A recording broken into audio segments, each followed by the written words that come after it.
नमस्कार बंधुरा आमार रान्नाघरे तोमादेर सकलकेई स्वागत जानाई।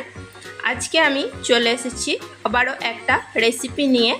आज के recipe hello chicken pakora.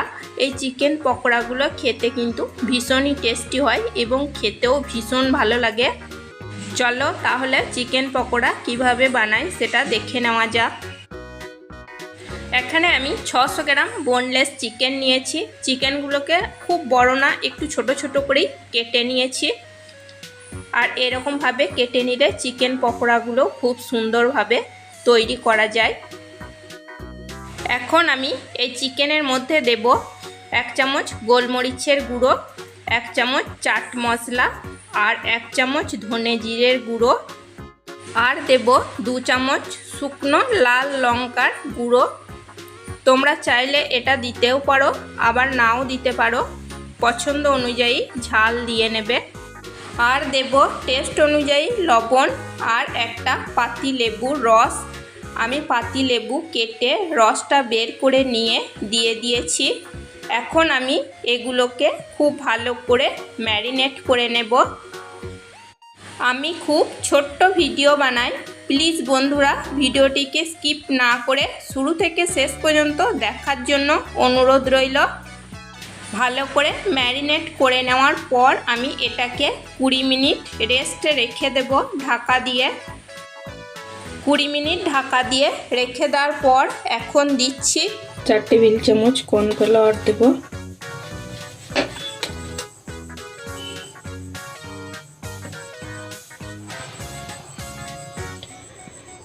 3 table চামচ চালের গুঁড়ো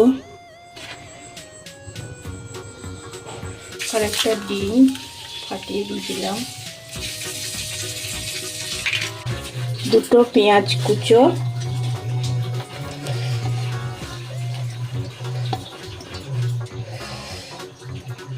লঙ্কা কুচো,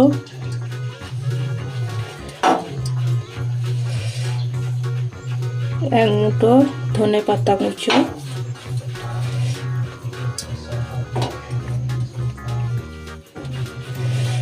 আর 1 চামচ রসুন আদা বাটা। এবার এটাকে ভালো করে মেখে নেব। চিকেন পকোড়া বানানোর সময় চালের গুঁড়ো এবং কর্নফ্লাওয়ার দিয়ে বানালে চিকেন পকোড়াগুলো খুবই ক্রিস্পি হবে এবং খেতেও ভীষণ ভালো হবে। দেখো আমি সব কিছু খুব ভালো করে মেখে নিয়েছি। কড়াইতে আমি সাদা তেল খুব ভালো করে গরম করে নিয়েছি। এখন চিকেন পকোড়াগুলোকে ভেজে নেব।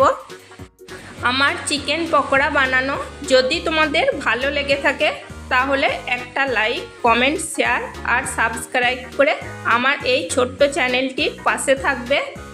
চিকেন পকোড়াগুলো ভাজার সময় তেল খুব ভালো করে গরম করে নিয়ে চিকেন পকোড়াগুলো দিয়ে দেওয়ার পর অবশ্যই লো টু মিডিয়াম ফ্লেমে এই চিকেন পকোড়াগুলোকে ভেজে নিতে হবে।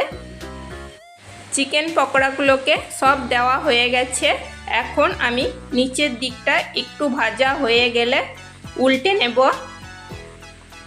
উল্টে পাল্টে লো টু মিডিয়াম ফ্লেমে চিকেন পকোড়াগুলোকে ভেজে নেব। দেখো চিকেন পকোড়াগুলো অনেকটাই ভাজা হয়ে এসেছে, আর একটুখানি ভেজে নিতে হবে। চিকেন পকোড়াগুলো ভাজা হয়ে গেছে, দেখো কত সুন্দর হয়েছে। এখন আমি এগুলোকে নামিয়ে নেব। চিকেন পকোড়াগুলোকে এই ছাঁকুনির সাহায্যে তেলটাকে একটু ঝরিয়ে নিয়ে নামিয়ে নেব।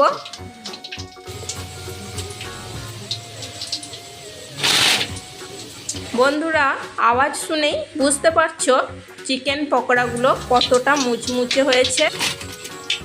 আর আমি পকোড়াগুলোকে একটা প্লেটের ওপর সাদা কাগজ রেখে তার উপর রেখেছি যাতে পকোড়ার মধ্যে অতিরিক্ত তেলটা শুষে নেয়। আবারও আমি বাকি চিকেন পকোড়াগুলোকে একইভাবে ভেজে নেব। আগেও আমি চিকেন পকোড়ার ভিডিও দিয়েছি, চাইলে তোমরা সেখান থেকেও দেখে নিতে পারো। আগে অবশ্য চিকেন পকোড়াগুলো একটু আলাদাভাবে বানানো আছে। চিকেন পকোড়াগুলো ভাজা হয়ে গেছে, নামিয়ে নেব। এই চিকেন পকোড়াগুলো খুবই ক্রিস্পি হয়েছিল এবং খেতে ভীষণই মজাদার হয়েছিল। অবশ্যই একবার এভাবে চিকেন পকোড়া বাড়িতে বানিয়ে নিও, দেখবে খেতে ভীষণই টেস্টি হবে। আর টমেটো সস দিয়ে গরম গরম চিকেন পকোড়া খেতে খুবই ভালো লাগে। আজকের মতো এই পর্যন্তই, আবার আসবো অন্য কোনো নতুন রেসিপি নিয়ে। চলো টাটা, বাই।